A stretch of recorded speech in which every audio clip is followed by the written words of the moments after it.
মাননীয় প্রধানমন্ত্রী শ্রী নরেন্দ্র মোদীর নেতৃত্বে কেন্দ্রীয় সরকারের সফল 12 বছর পূর্তি উপলক্ষে রবিবার বাঁকুড়ায় ভৈরবস্থানে অবস্থিত বিধায়ক কার্যালয়ে একটি সাংবাদিক সম্মেলনের আয়োজন করা হয়।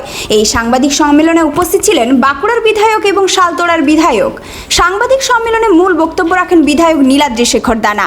তিনি প্রধানমন্ত্রী নরেন্দ্র মোদীর নেতৃত্বে 2014 সাল থেকে 2026 সাল পর্যন্ত 12 বছরের বিভিন্ন উন্নয়নমূলক কর্মকাণ্ডের কথা তুলে ধরেন। তিনি বলেন, দেশের পরিকাঠামো উন্নয়ন, ডিজিটাল পরিষেবার বিস্তার, গ্রামীণ উন্নয়ন, সামাজিক সুরক্ষা, কৃষি এবং জনকল্যাণমূলক বিভিন্ন প্রকল্পের মাধ্যমে ভারতকে উন্নয়নের নতুন উচ্চতায় নিয়ে যাওয়ার কাজ করেছে কেন্দ্রীয় সরকার। বিধায়ক নীলাদ্রি শেখর দানা আরও দাবি করেন, প্রধানমন্ত্রী নরেন্দ্র মোদীর নেতৃত্বে ভারত আজ বিশ্বমঞ্চে আরও শক্তিশালী অবস্থান তৈরি করেছে এবং আত্মনির্ভর ভারতের লক্ষ্য বাস্তবায়নের দিকে এগিয়ে চলেছে। এই 12 বছরের সাফল্যকে তিনি রাষ্ট্র নির্মাণের মিশনের অংশ হিসেবে উল্লেখ করেন এবং কেন্দ্র সরকারের বিভিন্ন প্রকল্পের সুফল সাধারণ মানুষের কাছে পৌঁছে দেওয়ার বিষয়েও গুরুত্ব আরোপ করেন।